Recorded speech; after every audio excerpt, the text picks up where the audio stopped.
It's a good truck. Not super extreme, but definitely doable for a lot of people, and Mikey's put some money into it, and we know a lot of money was sunk into it before Mikey bought it. So let's check it out.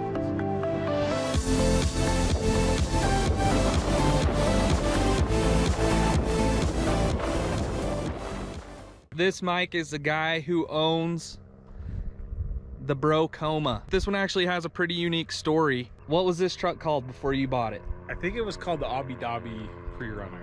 So this has traveled the world. Yes. The guy that had it built it in Abu Dhabi and shipped it over there and back, and then I ended up buying it from him. We get a lot of questions on the skid plate lately, just because of that video. Let me just grab this. Oh, sorry about that. Whammy. And is that a new radiator? That is a new radiator and AC core. AC core, new radiator. Mikey went ahead and redesigned. Made some little modifications there to protect the bottom portions of the radiators. What did you do? Just buy some sheet metal and... Bought aluminum, made a template out of cardboard, and have a little press brake. Nice. That's a good professional bend in there. Check that out. He definitely uses this truck. I see a few surprises under here. Yeah. Fully fabbed spindle. So my original ones were gusseted and welded, but then they were cracking. So it was an OEM, modified OEM. Yes. So these are fully fabbed from Camberg. So I upgraded to these Fox adjustable reservoirs. Added those on to give me a little more adjustability. Just adjustment here, so you got your high and low just for the coilover. Then we have the 3-tube bypass. Everybody wants to talk travel. What kind of numbers are you getting here? It's about 13. 13 in the front? Yeah. So I added these plates to the upper control arms because I bent the bolt that goes through, so just something to strengthen it, so you can see that one and that one right there. What do people need to know about this Tacoma steering unit? I mean, the steering's kind of weak. People know that. I mean, the bigger tires you go, the worse off you're going to be. I had problems with the rack kind of loosening up on the bottom. I put new bushings in it, and I was looking at putting a Tundra rack in it, but I haven't really decided to go that far. If it starts moving around again, yeah, if I start having problems, it's been good. I mean, I blow the tie rods out a lot, and how cheap are those? Are 25 bucks, those 30 are cheap, bucks a though, piece. yeah. So it's now. Are you buying high quality Moog stuff, or are you just buying Amazon's choice? That one over there, I bought a cheap one because I didn't want to spend, and you could see the quality of that one. It was not that good. What do you know about the rear end build here? So it's a DMZ spring under kit. DMZ spring under? Yes. It's a triple bypass Fox that looks like, yeah. What, like a 2.5 inch? Yeah, they're all 2.5 inch. And then what about the bump stop? Those are 2-inch bump stops, Fox.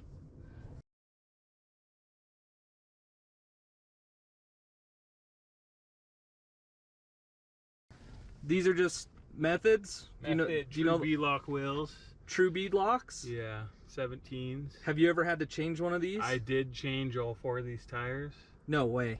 Uh-huh. You did it yourself? I did it myself. The hardest part was getting them off.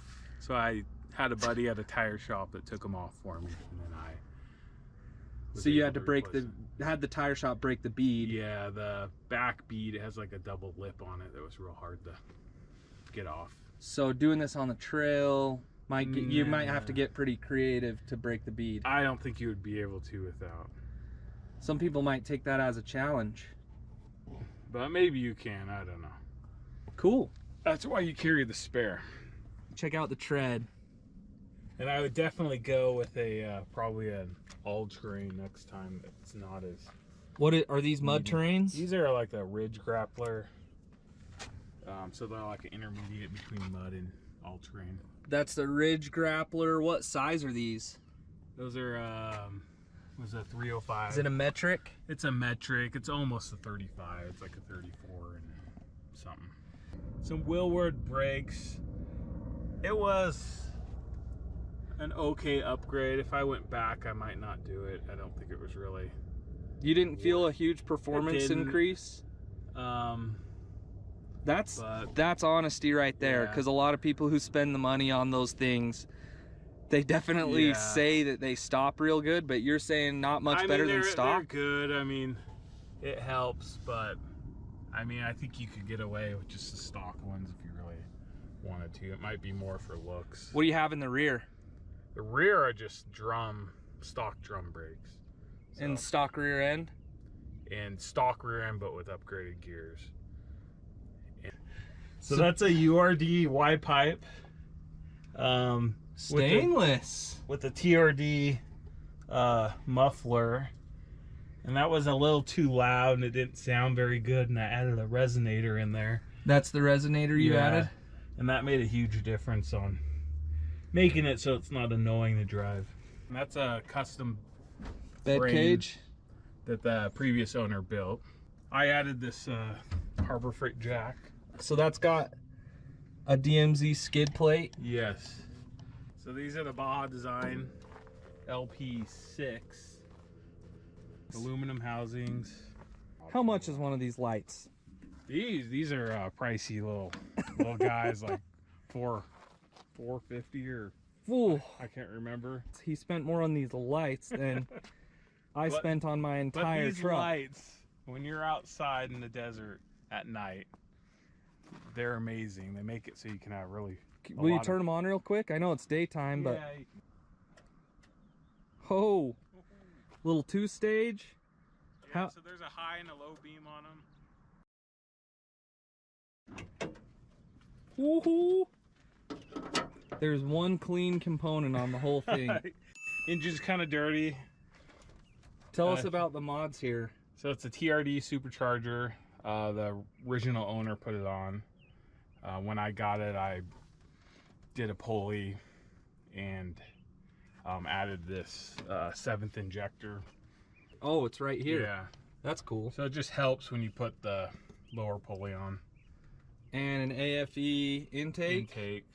Why do people do the 7th injector? Is that high altitude specific? No, it's more for the higher boost to help with detonation. Okay. And then this, what size pulley are you running? So this one is a 2.7. I mean, you could get smaller ones, but I'm kind of more conservative because I don't need the power. You don't need the power? It has enough power for what I'm doing.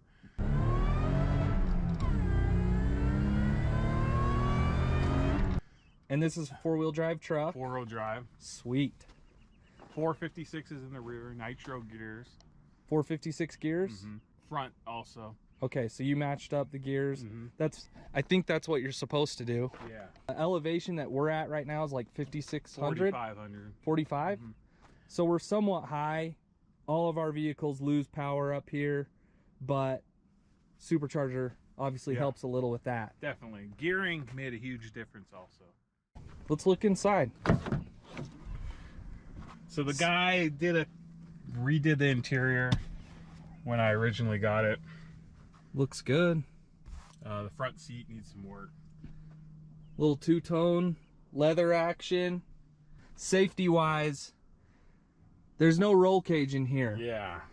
Things just change a lot once you put a roll cage, right? Yeah, you do. Once you put a cage in it, it turns into something different. Yeah. So, but you definitely do need to be careful and drive within the limits of the truck.